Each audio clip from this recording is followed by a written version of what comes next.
Podcast. Kembali lagi bersama kita di Ngopi Ngobrol Pintar bareng mahasiswa. Sebelumnya perkenalkan, aku Ratu sebagai host di sini, dan dalam diskusi kali ini kita ditemani oleh narasumber kece kita nih teman-teman. Sebelumnya mungkin kita akan perkenalan dulu ya dengan teteh-teteh AA ini. Nah, biasanya itu kan ladies first ya, tapi karena di sini yang boys itu cuma satu ya teman-teman. Jadi boleh kita perkenalannya dari boys dulu. Boleh perkenalan? Halo, perkenalkan nama aku Fajri Nur Hidayatullah. Halo, perkenalkan nama aku Rafa Syamika Tuzini. Halo, perkenalkan nama aku Nenen Adi Permata. Halo, perkenalkan nama aku Nafisa. Halo, perkenalkan nama aku Nabila Latifah. Salam kenal. Oke, nah jadi sekarang ini kita bakal ngobrol-ngobrol asik tapi berbobot nih teman-teman. Nah, topik yang akan kita bahas ini terdengar sekilas berat, tapi tenang aja, kita akan bawa sesantai mungkin. Apa sih topiknya? Topiknya itu yang pertama kita akan membahas ilmu dan pengetahuan. Lalu yang kedua, perkembangan iptek dari zaman ke zaman. Yang ketiga, kita akan membahas mengenai Pancasila sebagai dasar perkembangan iptek. Dan yang keempat, kita akan membahas mengenai isu-isu pendidikan yang akan dikaitkan dengan Pancasila. Gitu. Langsung saja masuk ke segmen yang pertama. Kita akan bahas mengenai ilmu dan pengetahuan. Mulai dari pertanyaan sederhana. Apa sih yang dimaksud dengan ilmu? Bukan ilmu, pengetahuan dan ilmu. Mungkin kita bisa dengar ya jawabannya dari para narasumber kita ini. Boleh? Langsung dalam ya pertanyaannya. Nah, jadi gini teman-teman. Ilmu itu kayak pengetahuan, tapi itu sudah diuji, diolah, dan memiliki metode. Jadi, ilmu itu tidak boleh hanya sekedar tahu, tapi harus dapat dipertanggungjawabkan. Nah, kan kalau pengetahuan itu ya lebih umum ya. Misalkan kita tahu sesuatu nih, tapi itu belum tentu melewati proses ilmiah. Contohnya, kalau misalkan kan kita tahu nih matahari itu terbit dari timur. Nah, itu disebut dengan yang namanya pengetahuan. Tapi kalau misalkan ada pertanyaan, kenapa bisa kayak gitu? Nah, nanti itu akan dibahas di ranah ilmu. Jadi simpelnya, pengetahuan itu bisa dari pengalaman, intuisi, atau bahkan dari cerita nenek. Nah, sedangkan ilmu itu hasil dari penelitian, pengamatan, dan rasionalisasi. Ya, dan yang penting, ilmu itu berkembang, ada teori, revisi, bahkan bisa dibantah. Jadi pengetahuan itu lebih statis. Nah, aku tambahin dikit nih. Ilmu itu ada unsur terorganisir, terstruktur, dan objektif. Sedangkan pengetahuan bisa jadi subjektif saja. Wih, keren. Jadi kesimpulannya, semua ilmu itu pengetahuan, tapi semua pengetahuan itu belum tentu ilmu teman-teman. Mantap. Kita move on ke bagian yang gak kalah seru nih teman-teman. Berikutnya kita akan membahas mengenai perkembangan iptek dari zaman ke zaman. Menurut buku yang aku baca ya, yang ini bukunya yang ditulis oleh Bapak Kosasi Adi Saputra dan juga yang lainnya, katanya perkembangan iptek itu terbagi menjadi ke 6 zaman. Yang pertama ada zaman pra-Yunani kuno, yang kedua ada zaman Yunani kuno, lalu abad pertengahan, zaman Renaissance, lalu ada zaman modern dan zaman kontemporer. Kita akan bahas satu persatu. Gimana sih perkembangan iptek dari setiap zamannya? Gimana ya teman-teman? Nah, oke. Jadi setelah tadi yang disampaikan oleh Ratu itu ada 6. Salah satunya di sini ada yang namanya zaman pra-Yunani kuno. Nah, zaman ini tuh kayak zaman percobaan, di mana manusia itu belum ngerti yang namanya sains. Mereka itu hanya mengandalkan dari mitos, dewa-dewi, terus juga dari alam. Nah, iptek belum ilmiah, tapi sudah ada dasar-dasar kayak misalkan ilmu perbintangan ataupun pertanian. Iya, kayak orang Mesir, mereka udah bisa bikin kalender sendiri berdasarkan posisi bintang. Tetapi kalau hujan tetap aja mereka ngiranya itu dewa lagi marah, kan belum logis banget. Nah, sekarang kita lanjut ke zaman yang kedua, yaitu zaman Yunani kuno. Nah, pada zaman ini, ilmu-ilmu sudah mulai naik level. Karena ada filsuf-filsuf terkenal seperti Thales, Pythagoras, dan Aristoteles. Nah, misalnya, mereka mulai bertanya, kenapa petir terjadi? Alih-alih mereka bertanya, dewa siapa ya yang sedang marah? Bahkan matematika, logika, dan astronomi mulai dibahas serius. Ilmu jadi lebih filosofis tapi tetap ilmiah. Nah, yang ketiga ini ada abad pertengahan. Di zaman ini agak gelap nih. Kenapa? Karena Eropa itu dikuasai oleh gereja, jadi ilmu itu terkekang. Sedangkan di dunia Islam, ilmu itu berkembang pesat. Ada Ibnu Sina, Al-Khawarizmi. Nah, mereka ini pinter banget di kayak matematika, optik, dan yang lain. Yap, betul ya. Dari yang dikatakan oleh Rere tadi, itu ada dunia Islam itu jadi jembatan ilmu dari Yunani ke Eropa. Nah, yang selanjutnya itu zaman Renaissance atau zaman kebangkitan. Di sini orang Eropa itu kayak sadar dari mimpi panjang. Nah, orang-orang mulai berpikir kritis seperti Galileo, Copernicus, dan Da Vinci. Ilmu juga mulai dibebaskan dari kungkungan gereja. Nah, setuju banget sih apa yang dikatakan oleh Nafisa. Nah, pada saat itu, ilmu-ilmu itu booming. Sehingga eksperimen mulai berjalan dan juga observasi menjadi kunci ilmu pengetahuan. Nah, selanjutnya zaman modern. Di zaman ini udah dekat sama kita dengan adanya revolusi industri, mesin uap, listrik, sampai Einstein dengan relativitasnya. Iptek jadi faktor pendorong perubahan sosial dan ekonomi. Nah, yang terakhir nih ada zaman kontemporer. Sekarang nih era digital, kecerdasan buatan, internet, bioteknologi itu sangat berkembang pesat. Tetapi di balik itu juga muncul masalah etika dan kecerdasan eksistensial. Nah, bener banget ya Terere. Sekarang itu kita bukan cuma memikirkan bisa atau enggak, tapi boleh atau enggak. Contohnya nih, cloning manusia itu bisa, tapi gimana ya menurut teman-teman? Boleh ya berpendapat di kolom komentar di bawah ini. Oke, jadi itu tadi pembahasan mengenai perkembangan iptek dari zaman ke zaman. Nah, kita udah bahas nih perkembangan ipteknya. Selanjutnya, gimana ya kalau perkembangan iptek ini kita dasarkan sama Pancasila? Gimana? Penasaran nggak? Nah, pembahasan ini akan dibahas di segmen berikutnya. Jadi, stay tune!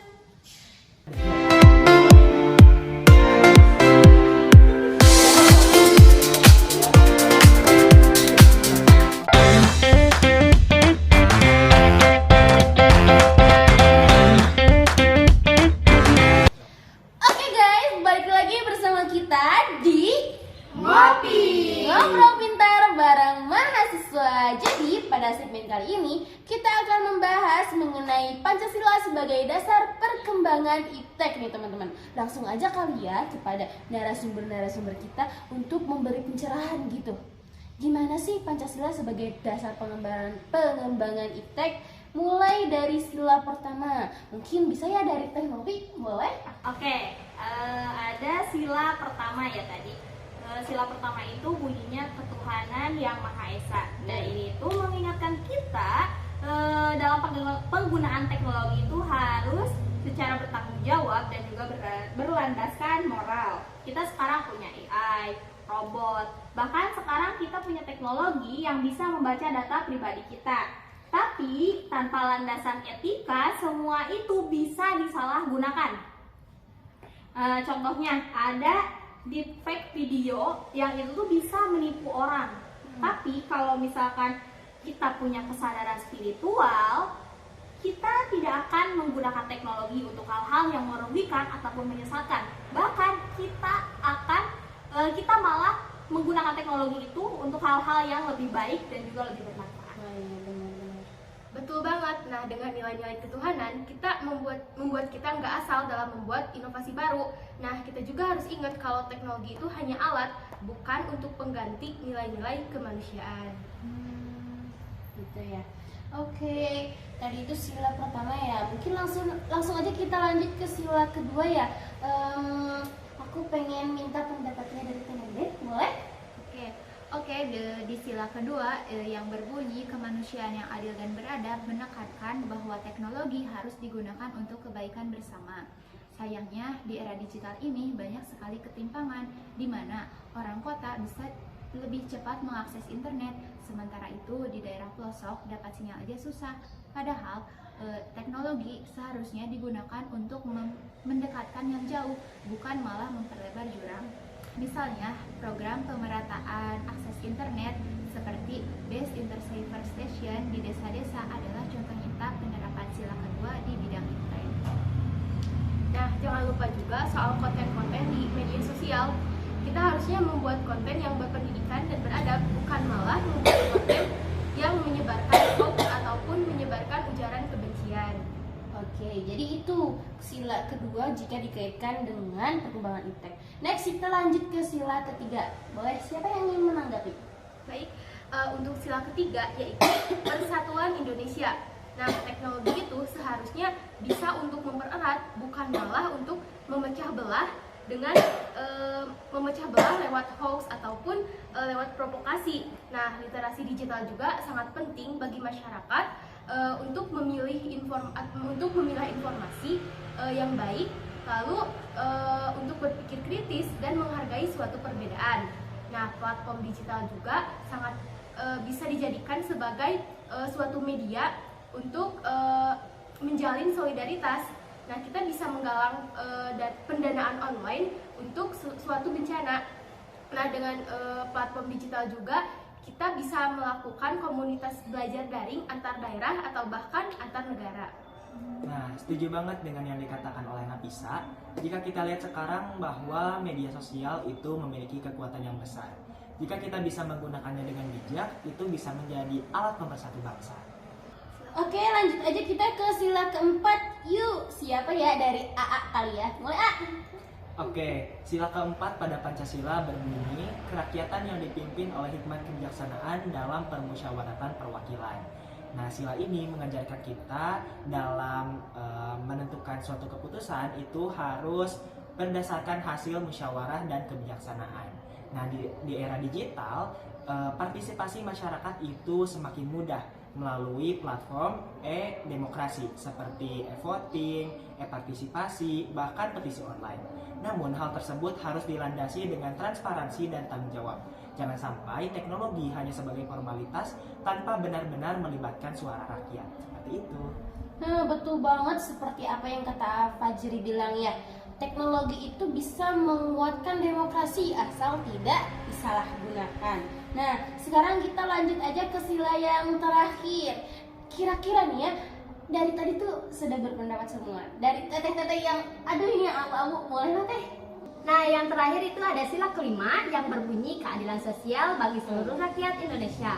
Nah, sila ini itu sangat penting dalam konteks iptek. Jadi, teknologi jangan cuma hanya bisa dinikmati oleh mereka yang bisa membeli perangkat mahal, tapi harus ada pemerataan akses dan pengembangan digital. Nah, misalnya program pelatihan guru di pelosok-pelosok nih, program pelatihannya itu buat buat penggunaan digital. Gimana sih cara menggunakan digital gitu. Nah, selanjutnya contohnya ada penyediaan komputer-komputer di sekolah-sekolah pedesaan. Selain itu, ada pengembangan aplikasi pendidikan yang bisa diakses gratis. Itu merupakan contoh nyata dari keadilan sosial dalam nilai digital. Oh gitu. Wah, keren banget ya tadi apa yang udah dijelaskan sama Repasya. Jadi teknologi itu tidak hanya soal gadget terbaru, mobil terbaru, motor terbaru ya, tapi juga soal keadilan dan juga inklusivitas. Oke. Wah, menarik ya teman-teman. Jadi memang perkembangan iptek ini harus banget didasari oleh Pancasila gitu ya.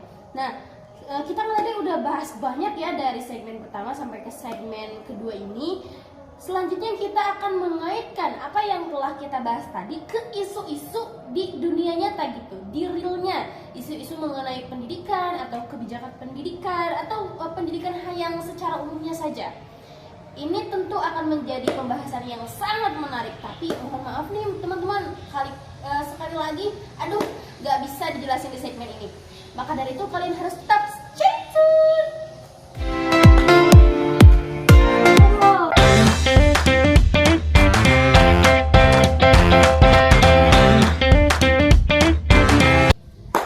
Oke guys, kembali lagi bersama kita di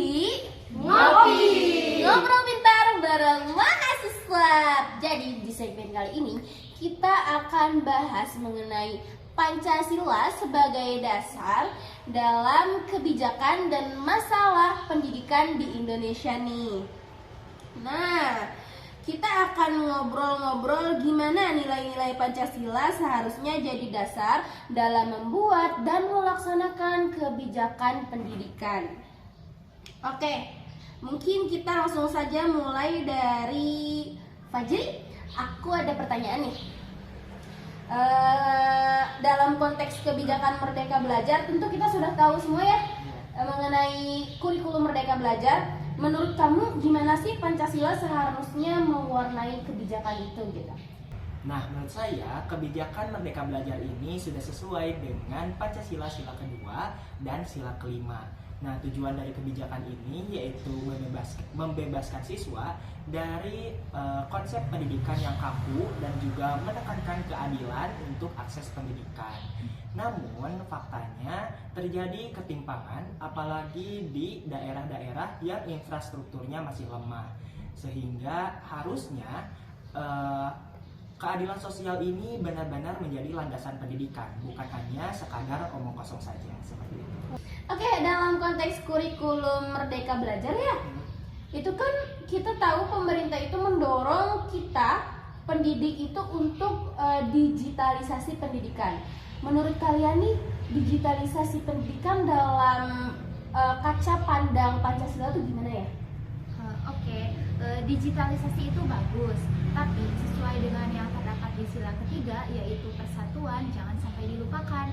Banyak siswa di daerah tertinggal yang belum punya akses internet ataupun perangkat elektronik.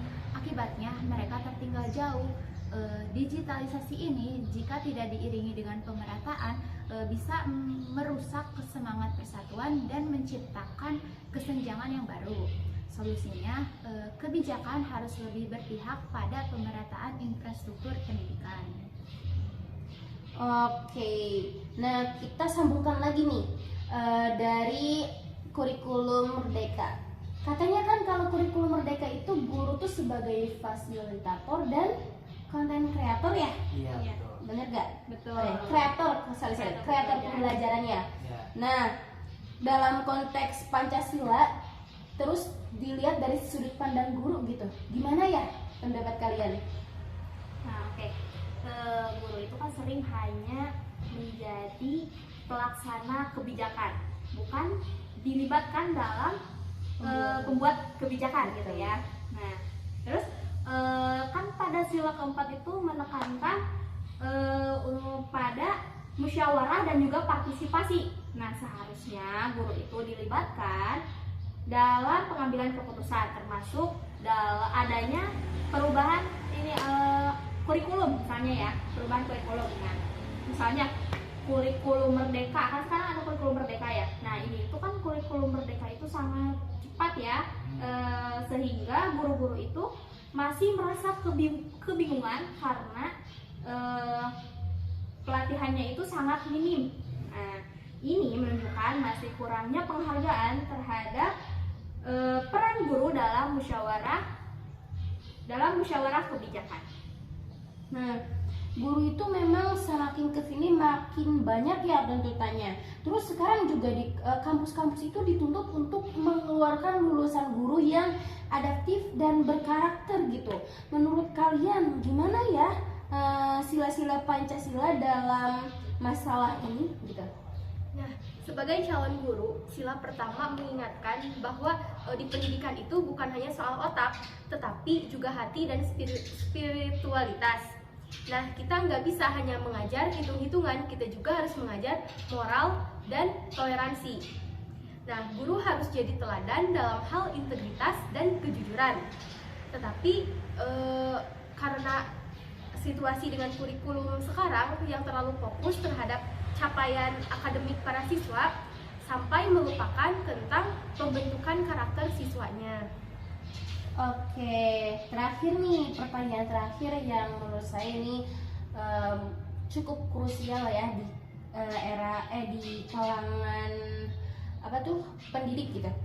Kayak gimana sih tantangan utama pendidikan Indonesia sekarang dan bagaimana nih Pancasila bisa menjadi solusi dalam tantangan pendidikan itu?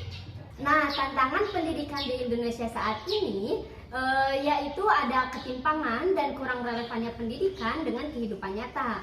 Nah, sila kelima yang merupakan keadilan sosial harus jadi prinsip dasar untuk semua kebijakan, mulai dari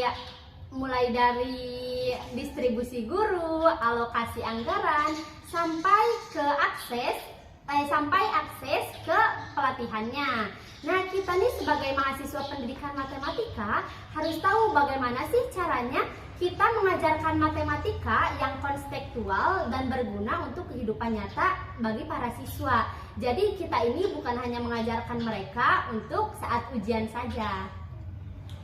Oke, mantap sekali ya pembahasan kita kali ini, cukup menguras